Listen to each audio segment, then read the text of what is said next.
Kamusta mga kabasketbolista? Heto ang mga laro ng MPBL ngayong August 7, 2023 na gaganapin sa Inares. Sa first game, maglalaban ng Bicol Volcanoes kontra sa Marikina Showmasters alas 4 ng hapon.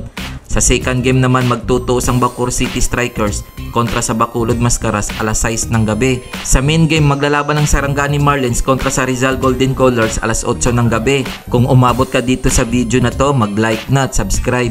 Heto ang team standings ngayon as of August 6, 2023. Sa North Division, Quezon City to the Action B-Fresh 3 wins, 21 losses. Manila Stars 3 wins, 20 losses. Valenzuela Shore Homes 3 wins, 19 losses. Bulacan Coya 6 wins, 16 losses.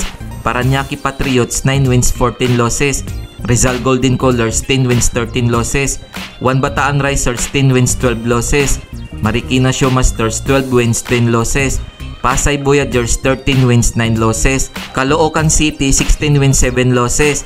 Pasig City MCW Sports 16 wins, 7 losses. Makati Oki Beat King 16 wins, 6 losses. Nueva Ecija Vanguards 18 wins, 4 losses. San Juan Knights 18 wins, 4 losses. At nangungunang Pampanga Giant Lanterns 20 wins, 2 losses. Para naman sa South Division, Bicol Volcanoes 1 win, 21 losses. Laguna Creacia 3 wins, 20 losses. Oriental Mindoro Disciplinados 3 wins, 19 losses. Negros Mascovados 8 wins, 14 losses. Sarangani Marlins 9 wins, 13 losses. Bacolod Mascaras 9 wins, 13 losses. Imos SB Squad 10 wins, 11 losses. Iloilo United Royals 11 wins, 12 losses.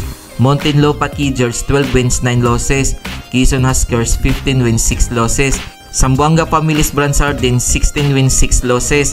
Jinsan Warriors 17 wins, 5 losses. Batangas City 17 wins, 4 losses. At nangungunang Bacoor City Strikers 17 wins, 4 losses. Kung nagustuhan mo ang video na to, mag-like na at subscribe.